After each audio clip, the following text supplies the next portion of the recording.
Talking Buds podcast, another week. Let's just cut the bullshit. All right, Kyle, you gotta go get a goalie. Like, you have to.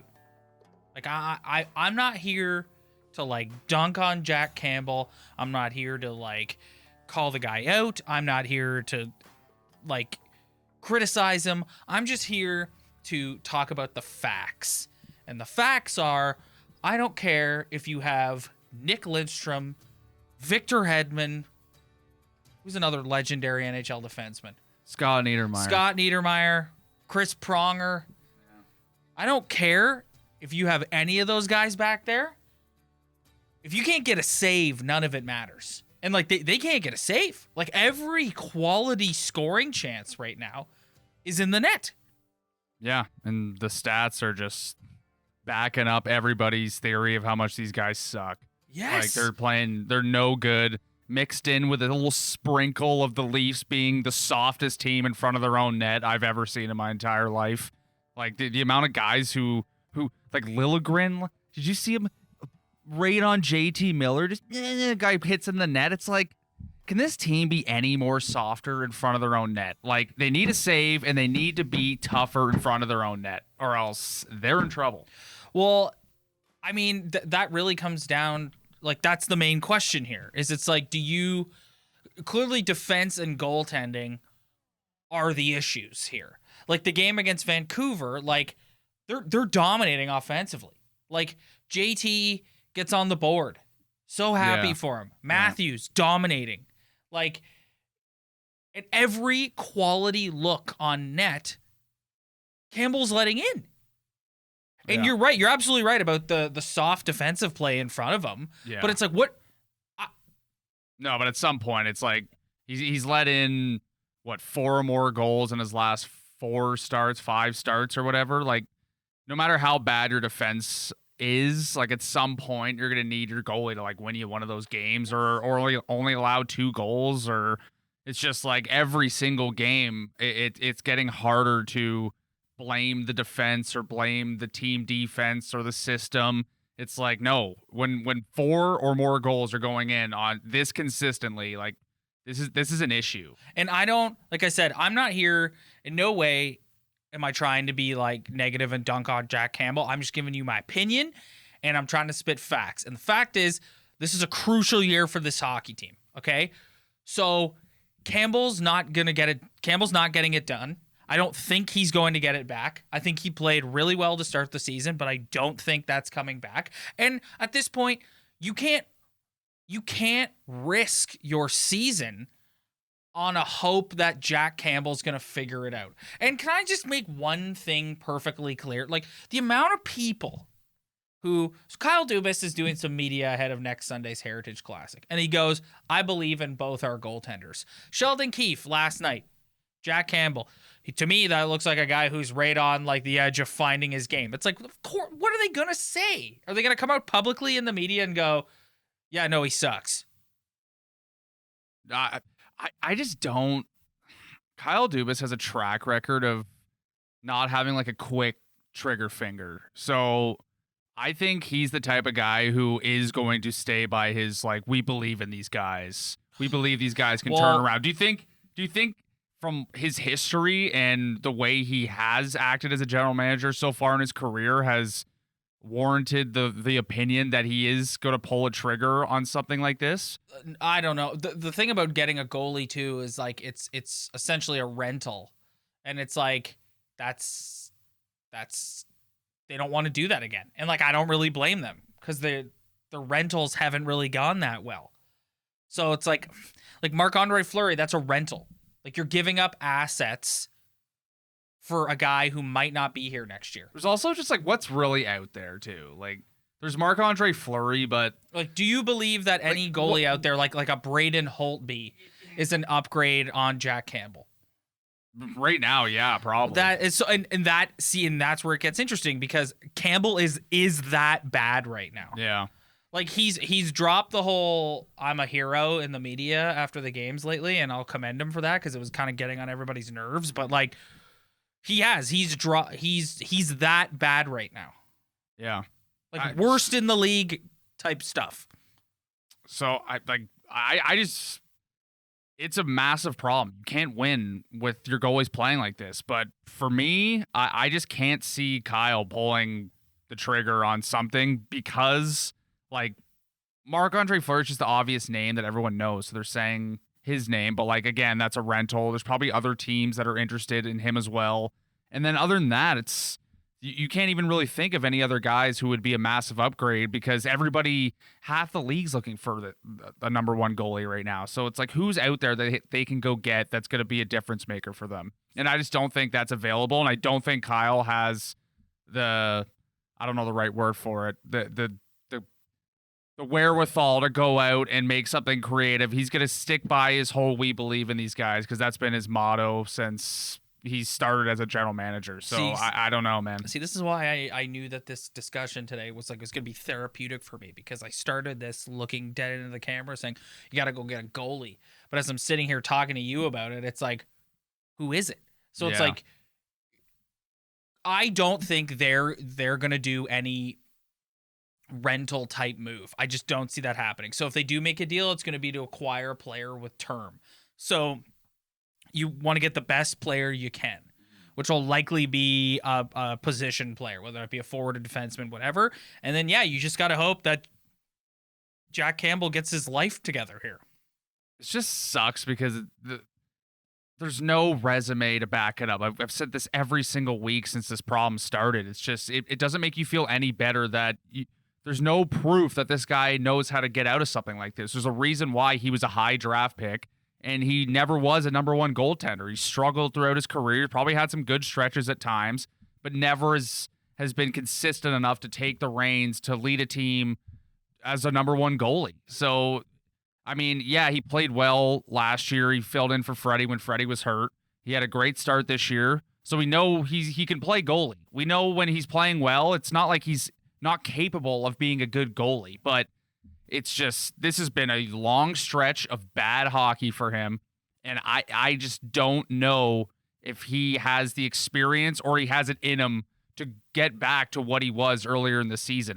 There's no proof, there's no resume telling me that can happen, so that's what makes me the most nervous, because I don't think Peter Mrazek is the answer at all. No, I don't think I think he's a guy who you can put in your net, and he could have maybe a couple good stretches of hockey at his best. But I just don't see him being... He's a backup goaltender. But at the same time, he's also had he has more of a resume than Jack Campbell does. Like, he's been kind of a number one goalie the past couple of years, had some injury problems, and I'm sure if you talk to the other fan bases who had Peter Mrazek, I'm sure they would say what we're seeing right now, like just a wild card. A guy who plays the position so recklessly, and just, you cannot trust him at all. So, I mean... Here we go again, just praying, just hoping. Yeah. Now we're just hoping. There's no feeling good about it. It's going in there and being like crossing your fingers, being like, oh, I hope Jack Campbell gets it together. That's a horrible spot to be in, but like, I don't see them getting out of it. Like, this is what they're gonna have to do. I know, and it's getting irritating coming on here every week and talking about it. Like, what is this, like the fourth episode in a row where it's been like goaltending central? Yeah. And before it was defense, and now it's kind of like, well, everything else doesn't matter if you are letting in 4 goals a game. Like, everything else is useless. The Vancouver game is a perfect example of that. Like, the Leafs score 4 goals and their forwards play the way they do. They should win that hockey. Yeah, and some great stories. Like, they fall down early. Like, Robertson's finally getting a chance. He scores. Tavares breaks out. Matthews is just maybe the best hockey player in the world right now, as you said a couple weeks ago. And then you go into the third period, feel good, and then it's just like deflection out front, and then Myers gets a weird fluky bounce, Marner loses a stick, and then it's 5-4, and it's like, really? Like, do really? they miss Muzzin in front of the net a little bit? I mean, yes, compared to what they have now, but do I think Jake Muzzin is like a big difference maker when he's back? No, it's just he's better than what they have right now in terms of size and physicality, but I don't think he's like the biggest difference maker in the world when it comes to being physical in front of the net. And that's a huge problem too. Like, way too many goals of guys being left alone, not covered, not getting pushed out of the way, that's also a big problem that they're going to have to address as well. I mean, but at the end of the day, like that's their DNA. Like they're just a soft hockey team. Like we talked about this last week, and it came up again in the Washington game, watching Tavares get thrown to the ice. Yeah. And Nylander just stands there watching him, and everyone is like, and then this debate breaks out online of people being like, well, what do you want? You want Nylander to fight Tom Wilson? And it's like, no, I don't want him to fight Tom Wilson, but I want him to look like he cares one iota that his captain just got thrown to the ice. And that's just what they are. They're a soft team. They play soft. I try to put myself in their position, and Tom Wilson's a big, scary dude who could fight. But if you jumped in there, like, what's the worst thing that could happen? You get a face wash. You get a face wash. You could maybe get a glove punch. You get thrown to the ice. Like, what is really you can't take that. Like, you can't take that one time just to step in and show that you can stand up for yourself. That's what I don't get. Like, Ryan, we've watched enough of this team the last few years to know that, like, that is not a priority. Like, you look at, like, William Nylander, that's just not something that he cares about. And, like, it doesn't need to turn into, and the problem with this is when you start talking about Nylander specifically, it evolves into this whole other thing because there's some people who just hate him and whatever. Yeah. And it's like, no, he's a good hockey player. He's a good goal scorer. But, like, it doesn't, that side of the game is something he wants no part of. And it's not even him. It's not just him, too. It's Marner, there's too. A lot of guys. Yeah. Like, I'd say more than half their team kind of air on that. I even see Morgan Riley kind of sometimes get pushed around, and that Washington game, like, it got chippy. It got really chippy, and that was, forget the two awful losses that just happened. Like, that was a great character win. Like, coming off that victory, I felt really good because John Tavares got his ass knocked on the ice, and then what does he do? He comes out, throws a spaz, creates a goal. Yeah. Like, I was so pumped up after watching that, and then they lay 2 eggs in a row. And it's like, I texted you the other night. It's like, we're getting to the point in the season. Like, there's still a lot left to play, but it's just, it's the dog days. Yeah. Right I'm kind of getting tired. Like, it's getting annoying. Just analyze every game. It's just up and down, up and down, up and down. You feel good. You feel like shit. You're happy. You think they can do it. Then you're like, nah, this team's not even close. It's just, I'm getting to the point now where it's like, I just want it to end. I want them to get to the playoffs, and I just want to see what happens. Like, I'm just kind of over the ups and downs. Like, you turn on the radio every single day, it's just like, oh, well, they're not that bad if you look at their standings. And then you have the other crowd being like, oh, they're way too soft. Like, look at the way they've lost that game. It's just, I'm just done with it. I don't know. This season is starting to wear a little thin on me right now. Well, that's why I look forward to next Sunday's game. I know they're playing Buffalo, but at least it's like outdoors. Yeah. So it's like that puts kind of a fresh spin on it, and we're heading towards the deadline, which is interesting. Mm-hmm. But yeah, no, I'm with you. It's definitely dog days. Like it's just like, how can you come off such a good win against Washington and you just feel great? It's like that game got a little chippy. You hung in there, you won the game. Tough game against a really good team that would give them a lot of trouble and if they ever met them in the playoffs.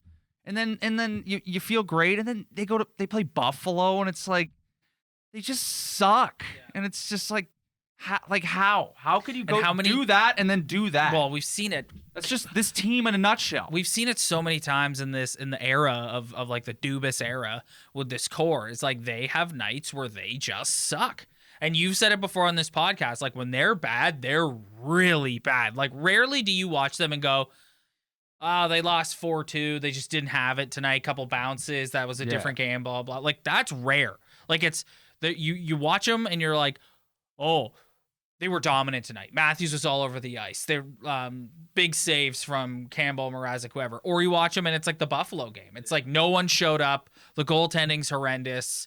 It's just, and then now the newest trend is we're gonna come back, get a lead, and then we're not gonna make a save, and we're gonna blow it. Like it's, I'm getting kind of tired of it. I just want to get to the finale, and I want to see what happens. I'm really ready to just get this regular season over with, but unfortunately, we got a lot more games to play. So to be clear, you don't think they're going to do anything to address the goaltending situation? No. They already got like a depth guy, Hutton. Like that was just like a depth piece in case someone gets injured. It's like who else are they going to go out and get that's going to pretty much assume the number one goalie duties for the rest of the season. That's who you're looking for right now. That's no easy task for a lot of teams that are looking for goaltenders. Like, there's not a lot of them out there that can come in and make an impact. So, I mean, I don't know. You're screwed with Mrazek, and you're just praying for Campbell. But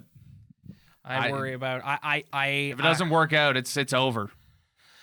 If I'm sitting in a casino and you're telling me to put all my money on the fact that Jack Campbell figures it out, I don't know if I do it. No. Like, I'm gonna be honest. Like, he seems like a super great dude to hang out with and a guy you'd want to be buddies with. But I worry about him mentally, man. It's just his confidence is just it's gone. It's gone. Shot. Looks nervous. Yeah, Looks nervous. I'm sure he is a ball of nerves going into the net every single night. Yes, he just had a whole week off, and he comes in. I guarantee he puts so much pressure on himself, and like, maybe the first goal he let in wasn't a bad goal, but then it just snowballs from there, and then he can't get it back on the rails again. So I'm not that stoked to be in a hope and pray Hail Mary situation with my goaltender. No, it's awful. No, That's not, thank you. If you look back a couple months ago, if you told us that right now at the beginning of March we'd be sitting here going, they potentially need to look at getting another goaltender, you and I both would have gone, oh. Well, you would say, like, they're not making the playoffs then. Yeah. But luckily, they just built themselves a buffer. But, like, you look at Boston. Boston's starting to win a lot of hockey games, and they're creeping up too. So they might end up in a wild card spot at the end of the day. You don't know. But I think they've built themselves a buffer where whoever they play in the first round is going to be a tough matchup. But I don't know. Nick Robertson gets a look on the second line. Big fan of that. I don't understand the point of calling a kid with his ability up and sticking him on the fourth line. Yeah, he can't shine. Dude, I love Sheldon Keefe, but that's just such like a coach thing. Like you just call him up and he's like, put him on the fourth line. It's like, what? That doesn't make any sense. Like, coaching, pro sports coaches and their like stubbornness drives me insane. It's like, why are you calling this guy up to stick him on the fourth line? You put him on the second line. The guy can fly up and down the ice, and he's got the hands and the ability to skate with Nylander and with Tavares. Put him there. Yeah. What are we doing? If only he was like 5 inches taller, though. Yeah. But hey, you know what? Yeah, I agree, but I'll take him on that wing over Kerfoot. Yeah, Kerfoot is struggles offensively 5-on-5 on that line, no doubt. But I mean, I bring him up, put him on the fourth line for a game to kind of get his legs under him, but he's not going to shine in a fourth line role. It's just not the type of player he is. So I know you bring up a guy, he's going to leapfrog some dudes who've played on your roster all year, but so what? A lot of them don't have the skill and ability that he has. And tough shit, boys. Yeah. Like, trying to win hockey games here. We're in the fight. We're in a fight of our life in this division. We're in the toughest division in the league. I don't care if your feelings are hurt. Yeah. We're gonna put the best. You're all paid a lot of money. You're all big boys.